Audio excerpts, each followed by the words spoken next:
Okay. Greetings, whether you are here live or watching this later. I just want to send my gratitude, and it's just lovely to be here and to talk about mindfulness and the Dharma, which is the truth, that which creates less suffering for me. And I hope with our time together and in this space where I'm sharing my experiences and the practices, that it will hopefully inspire you to practice as well. And not just practice, but practice consistently, right? Like we just have to keep showing up, even when, because these practices may seem simple, but through my experience, it is not easy. But that's okay. The more we continue to show up, the more we start to feel those moments of peace and freedom and ultimately liberating our heart and mind. Um, I also want to share how I use these practices to help me navigate through adversity, to find refuge within myself, freedom in my spirit, and openness in my mind and heart. And then I will invite us to sit for about 15, 20 minutes with ourselves. And in that time, things may come up, and you might want to use after the sit uh, to journal what has come up for you. So I invite us to do that as well. Um, During my journey in discovering mindfulness and the practices, I was introduced to the two wings of practice, or the two wings of mindfulness. And the two wings of practice or mindfulness shows how one wing is holding awareness and insight, and the other wing is holding love and kindness and compassion. So for me, what this means is merging the heart and the mind. And once the heart and the mind is merged and they're dancing together, it's like when we do look at the birds and we see it with the wings all nice and flap out in the sky, and it just soars so gracefully. And that's what I think of when I'm merging the heart and the mind, is navigating through life, navigating through adversity with more grace. There's something I want to share from the Tao, verse 65. The ancient master didn't try to educate the people, but kindly taught them to not know. When they think that they know the answers, people are difficult to guide. When they know that they don't know, people can find their own way. If you want to learn how to govern, avoid being clever or rich. The simplest pattern is the clearest. Content with an ordinary life. You can show all people the way back to their true original nature. So how do we find our true nature? How do we go back to this? How do we find the wisdom that's already here within us? How do we free our mind from mental slavery? All right. There's a quote by Marcus Garvey. We are going to emancipate ourselves from mental slavery because while others might free the body, none but ourselves can free the mind. None but ourselves can free the mind. And it is through that, through practice, that we can actually do that. That is the mind. And then comes the wisdom of the heart, learning how to rest in the seasons of different feelings with the heart, whether we are filled with joy or sadness, filled with worry and doubt, or in peace and calmness. In feelings that are pleasant or unpleasant, we can still use the heart, the wisdom of the heart, to hold compassion for ourselves. And when we learn how to do this through the practice, we can then hold compassion for other people. Then we have this mindfulness practice, right? This beautiful word that has been trending all over the place. But what does mindfulness really mean? In the philosophy of Buddhism, the term originally meant to remember, to recollect, to bear in mind.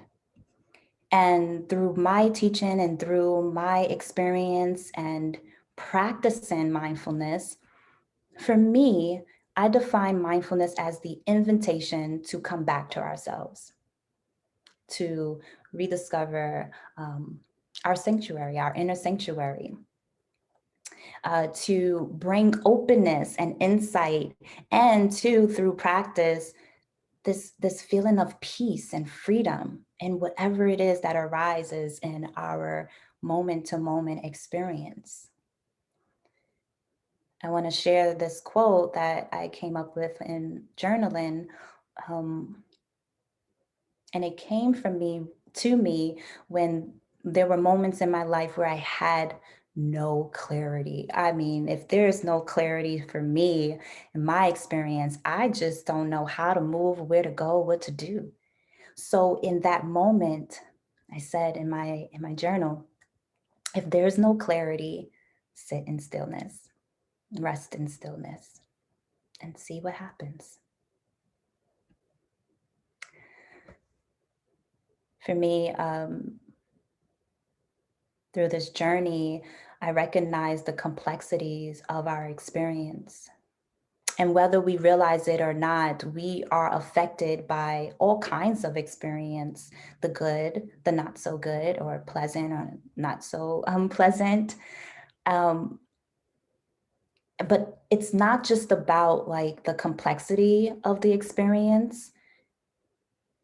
It's not about being reactive to the experience. It's understanding what to do with that experience.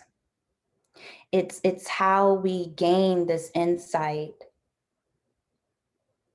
How do we do that? And we can do that through sitting. We can do that through walking meditation. We can do that through the breath. And what has helped me a lot was using the 4 foundations of mindfulness to help me create some foundation in my practice, which has also helped me to discover and learn how to nurture this inner sanctuary, my inner sanctuary. So the 4 foundations, for me, it's like this direct path to realization, right? And the 4 foundations are mindfulness of the body, mindfulness of feeling, mindfulness of the mind, and mindfulness of the content of our mind. When I think about the 4 foundations of mindfulness, to me, it's this beautiful first step in gaining clarity and gaining insight and bringing awareness, awakening us to our natural experience, to awaken us into our body, and again, finding refuge here. For me, this is a way where we can find and feel some wholesomeness for the healing and transformation. And ultimately, the goal is to be liberated, right? It is through the practice where I feel that I discovered my strengths, where I discovered where I don't have to suffer. I really don't have to suffer. But I needed tools, I needed the skills to do this. In my spiritual journey, I started with yoga, and I still practice yoga, specifically asana movements, time to time. And I noticed that I was in a lot of pain and suffering, and the body was just super stressed. I used to deal with so much anxiety, so much where I probably was calling 911 maybe once or two times a month. It was really overwhelming for my body. And the doctors will always say, like, this is anxiety. Pretty much take it easy. I remember one time, doctor sat me down and he brought in another doctor who was on antidepressants and was kind of trying to convince me to take them. I guess because of the number of times I kept going into the hospital for the same thing. And to me, it was just, always felt like I was about to have a heart attack. That's what it felt like.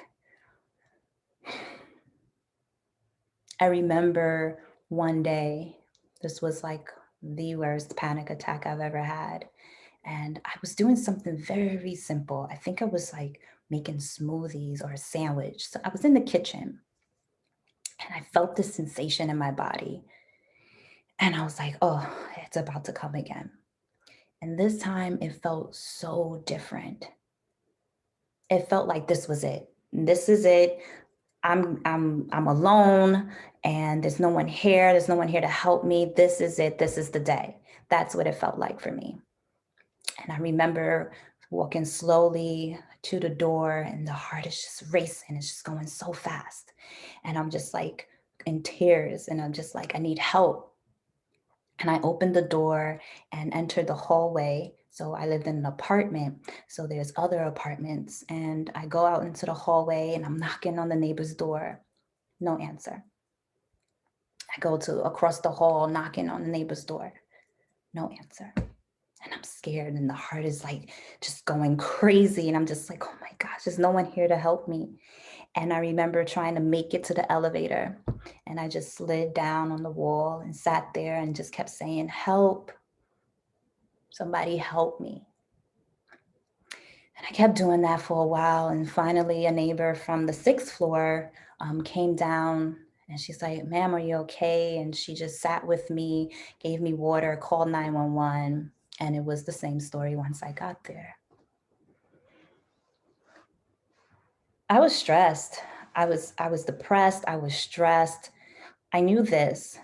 I didn't know how strongly stress can actually mess up the body at the time, honestly. And there's this guilt that I was feeling at the same time for being stressed. Why? Because I lived in an amazing apartment. I had what others looked at as this amazing job that came with a great package, paid me a lot. And people would always say, like, you should be grateful. Like, look at you. There's so many people who would love to be in your shoes. And I'm like, you're right, you're right. I should. So I was suppressing because I didn't want people to think that I was ungrateful. I didn't want whoever I was praying to to think that I wasn't grateful. So I just kept going, kept ignoring until one day this body just completely just was like over it. And then I felt another pain in my stomach. So I was dealing with um, the heart chakra area, found out I had multiple fibroids. And then I'm dealing with the stomach, and it was just out of whack. And I kept going again, in and out of the hospital. No one really knows what was going on. And then I had to go through a procedure where they had to put a camera down my throat and check the stomach, and I found out I had gastritis, which I found out the number one cause of gastritis is stress. carried a lot of stress and fear and worry and doubt and anxiety. It was like I dressed in depression. I was losing my hair, acne all over my face, unable to sleep. How did I get into mindfulness? How did I get introduced to the Dharma? I met a person who's now a great, amazing friend of mine, low key my mentor, who introduced me to the Dharma, who introduced me to insight meditation. And I remember I had all of these desires and wishful thinking. I wish things was this way. I wish I didn't have to feel this. I wish I was feeling better. Why am I going through this? And and then my friend stopped me and said, why don't you just accept where you are and love yourself anyway? Accept where you are and love yourself anyway. And it was through many, many, many moments in sitting for me to even get to a point of freedom. And I'm here telling this story because there was a journey of many, many years of suffering that I thought I had no choice but to go through. Not just go through, but be in it, be stuck in it. And it wasn't until I had the support, the teachings, the trainings, the practice that helped me to find this peace, this freedom. I was on a silent retreat, and it was my first time. And before the silent retreat, I was going through so many YouTube videos and just sitting in and practicing. Okay, can I do 10 minutes? All right, now let's go to 15 minutes. Can I really do the silent retreat? Again, go into the conditions, these habits that I have, the habit of worrying, the habit of having anxiety, the habit of overthinking, and just gravitating towards negativity. Like, what's that about? The silent retreat, which I recommend everyone to do, gave me so much insight. It was the first time in my life where I was sitting or standing or walking in stillness, in the silence, and discovering so much has came up. And the one I want to touch on is the root that I was able to find through the practice of my anxiety, of my fears. And I'm tying this back up to the 4 foundations of mindfulness, starting with the body. Sitting in practice, being mindful of the body was not an easy feat. Every time in the beginning when I would sit in practice, I would feel this tightness in my chest, the same way I would feel when I'm home alone and the anxiety and the panic attacks are about to start. But I tried to work through it through the practice of breathing and being aware of the breath, the in and out flow of the breath, feeling into the body. It didn't feel comfortable at the time.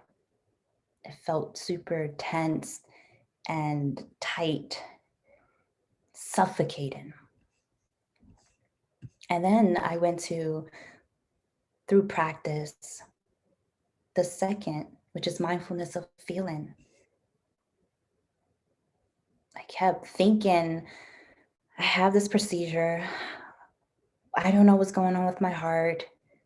These feelings are so unpleasant. I just was in a state of sadness, in a state of worry. Like I was just not feeling good. And our feeling tones come from our reaction to through our sensories, right? The sight, the taste, the touch, the smell, the hearing in our mind.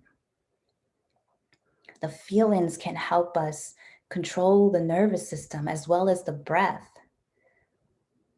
So just keep going with me, following me. And then I go through the mindfulness of the mind, or how I like to look at it is the mindfulness of the mood, our mood. So in that space after the body, going through the breath, feeling so tense and uncomfortable in the chair, and I never sat this long, to the feelings, different thoughts that would come up, didn't make me feel good. And then the mindfulness of the mind and the mood. Was I distracted or focused in that moment? Was I open or closed to the experience? Was I happy or sad? I was starting to recognize all these different attributes and different, uh, I guess, moods and feelings and everything about myself, this insight that I haven't never really taken the time to actually scan through. And I think there's something so important about understanding our mood and realizing how and what to do with that, how to sit with that, and how to hold compassion with that. And then we have the mindfulness of the objects of our mind, right? So becoming clear of the content of the mind. And I was watching a teacher who explained it in this way, and I want to do the same way, is being mindfulness of the content of our mind is like opening up the refrigerator. So opening up the mind and seeing the different things that are in the mind, seeing the different things that's in the refrigerator.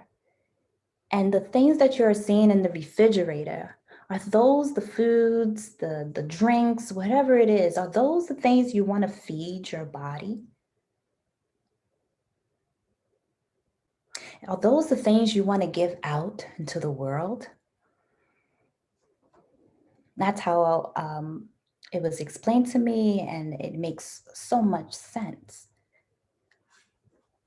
So I'm sitting there, reminding myself of why I'm here. And I feel so uncomfortable. I'm going through the body, I'm going through the breath. I feel tight. I feel like I can't breathe. I feel like I'm about to have anxiety again. And this is not feeling good, but stay with it. Okay, I'm going to stay with it. And I like to do this. This is what I do when I'm like nervous. So I'm staying with it. Okay, the mind, I'm focused, I think. There are thoughts. Okay, I'm recognizing what's happening. And it didn't happen the first day or the second day or the third day. Those first 3 or 4 days actually were very challenging for me. But after that, I discovered so much about the root of my suffering. An image came up, something that I was suppressing. My grandmother was found dead in her home, in her apartment, alone. And I noticed when I really look back, I don't like being alone. I would think that, what if something happens to me and I could have been saved? Like my grandmother probably could have been saved if someone was there. Whoa, that's what came up to me. This is why when I'm alone, I'm afraid, or if I'm alone, I'm always on the phone or have loud music on or on social media, just to not remind myself that I'm alone. And then the breath, this tightness in my chest, something else that I was mindful of when I explored and investigated the emotion, which kind of like sums up the whole foundation of mindfulness. My uncle, the best uncle in the world, he passed away. And I watched that. 1 minute, my dad told me to go visit your uncle, and I'm like, it's just like any other time. My uncle was sick, and, sometimes he would be in the hospitals and then he'll go back home. So I'm like, okay, I'll go see my uncle. And it was different. He couldn't talk. He didn't look well. But he was still coherent. He knew that I was there. He knew who I was, and we were still like, having fun being there. And then the next day I went to go see him. He's breathing, hyperventilating, and they needed to put the oxygen mask on him. And he's fighting for his life and breathing in and out so rapidly. And it was just making me so uncomfortable. And I realized that's that discomfort that I thought that I was like imagining what he's feeling. I was feeling that. I didn't know that I was suppressing this type of trauma from my grandmother and my uncle. And I remember, and it feels like I'm about to do it again, tears just coming out. And it was as if I had this vision of them telling me it's okay to let go of these fears. You suffered enough, and you can breathe now. That was the day of the silent retreat where I started to feel what freedom is supposed to feel like. I was taught about the Four Noble Truths that really also helped me through this journey of mine and understanding suffering. So, with the Four Nobles of Truth, it was about acknowledging that life has suffering. It does. It has suffering. And then we acknowledge that there is a cause to that suffering.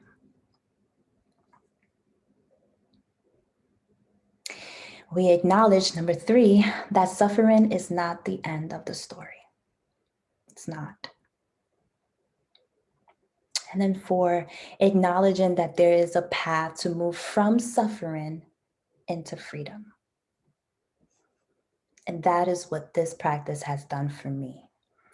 I've held on and dealt with, experienced anxiety, panic attacks to where it was destroying my entire body, losing my hair, unable to breathe or sleep at night, having upset stomach. And it went on for many years. It started in 2010, where I was on a heart monitor, wearing that to work so they can check to see what's going on. 2010, all the way until I was introduced to mindfulness meditation, introduced to the Dharma. And I was introduced to it in 2019. Yep, 2019. All those years, close to a decade.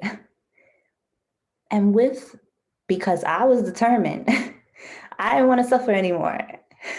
So I was diligent in my practice.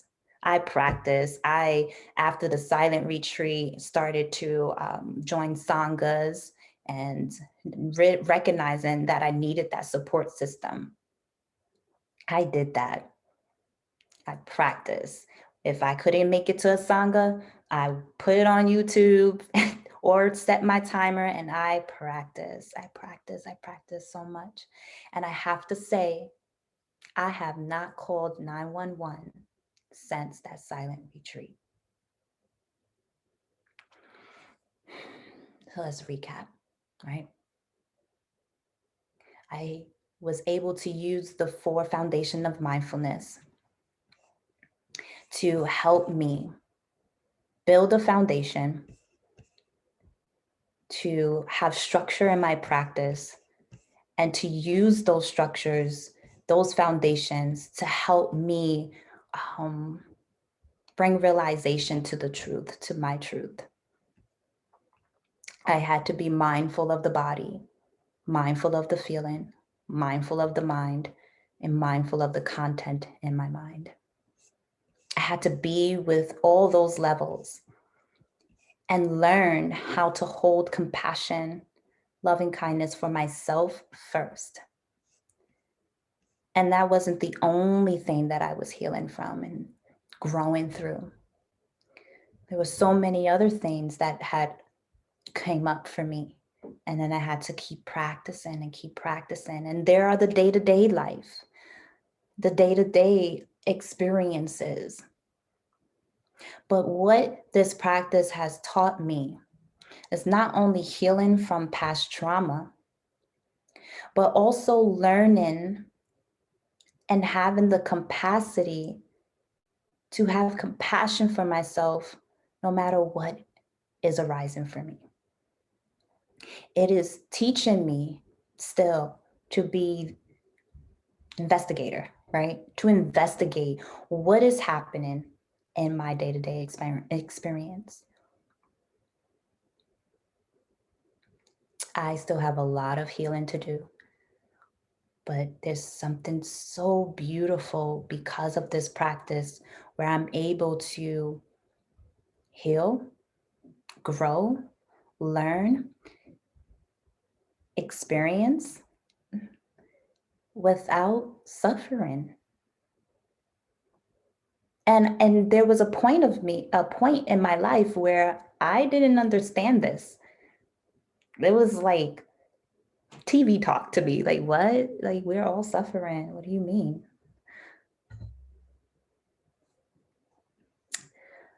There's a quote by Jack Kornfield, and it says, "Everything that has a beginning has an ending.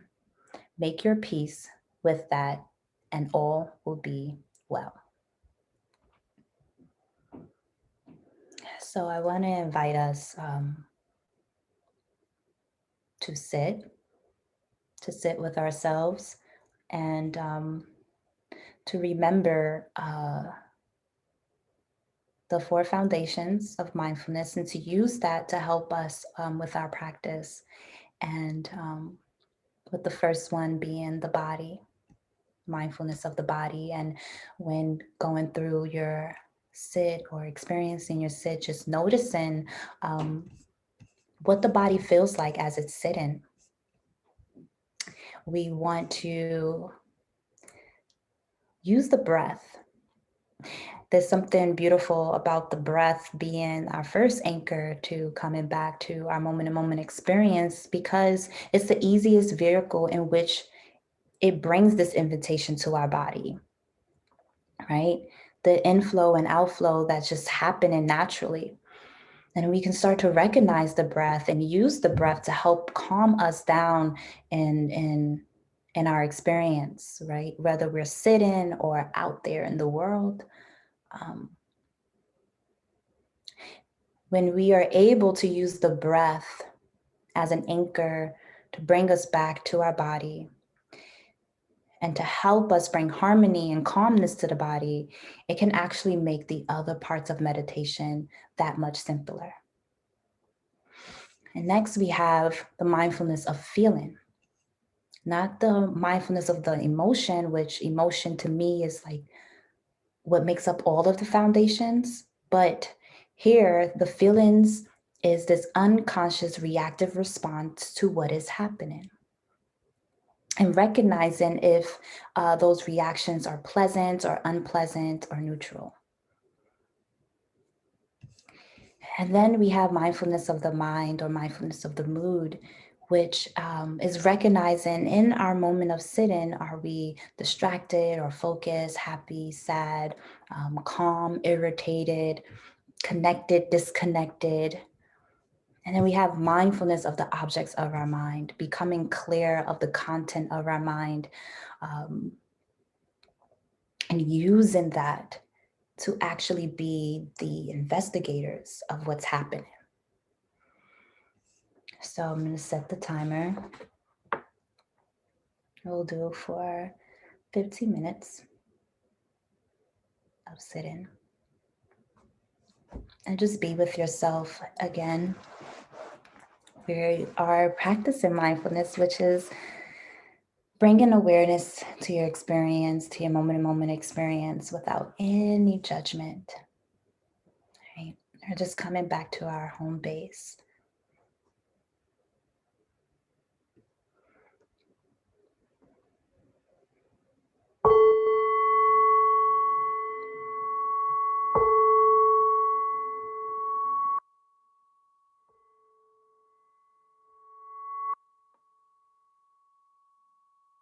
If you haven't done so already, you can begin to close your eyes or soften your gaze, whichever feels the most comfortable for you. And you're just finding a posture that just feels good to you. The spine is nice and straight, but not too rigid. Chin slightly tucked. And your hands, wherever you feel, will be most servant to you. And we just want to find a posture that brings ease into the body.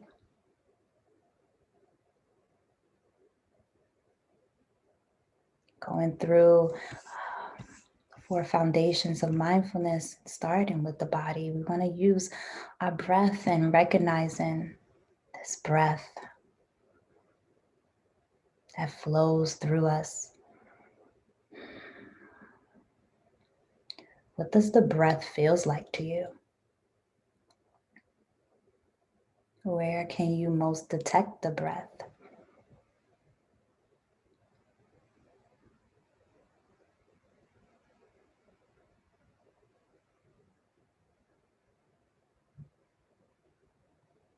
Do you feel the air coming out of your nostril and tickling the top of your lips?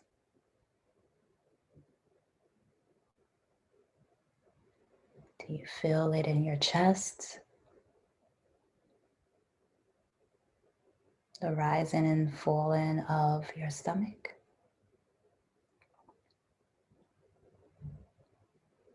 Noticing any areas of tension. And what happens when you bring attention to the tensions in your body? Does it become more intense or does it soften?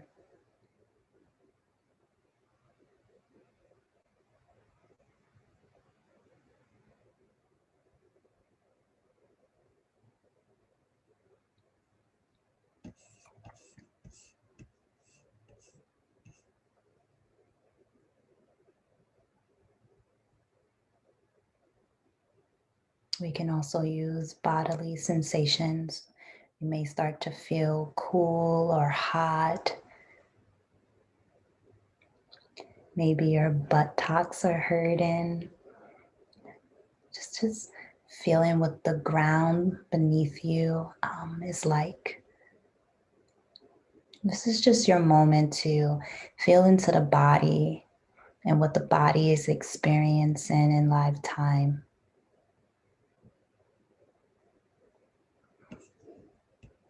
We go into our feelings.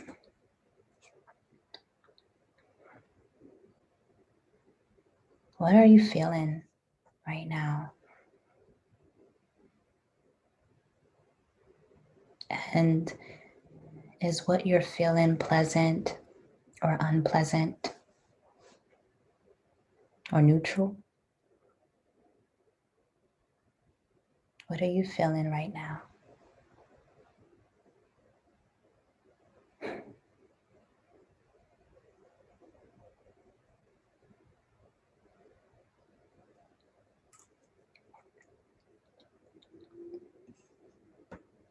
And what if you were to bring compassion to this moment, to what you're feeling? Does it change?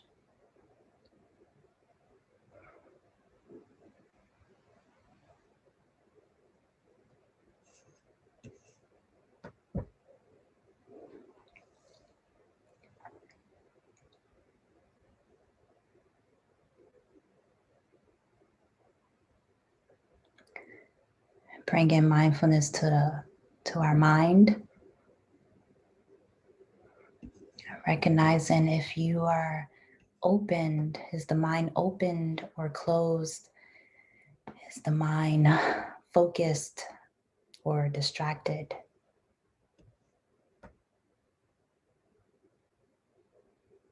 What is your mood, your overall mood?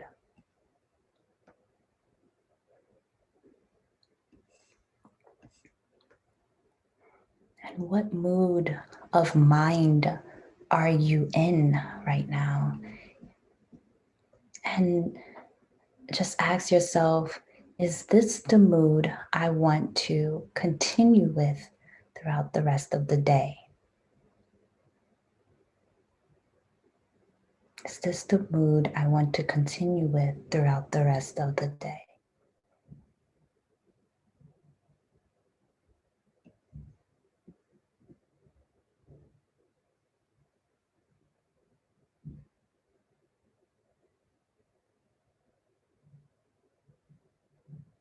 We go into mindfulness of the objects of the mind or the content of our mind.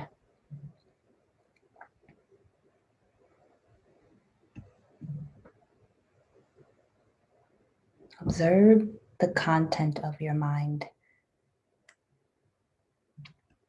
and ask yourself, is this what I want to feed my body?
The Dalai Lama once said, "Pain is inevitable.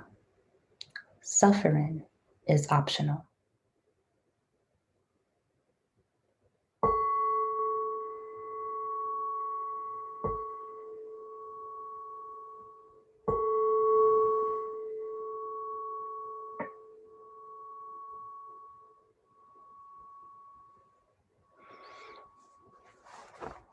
In closing, I just want to share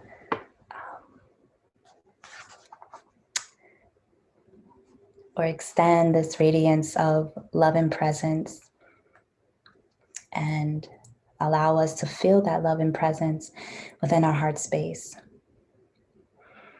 May all beings recognize their love in nature. May all beings awaken the heart. May all beings live with longing and loving presence. May all beings have a natural nature peace.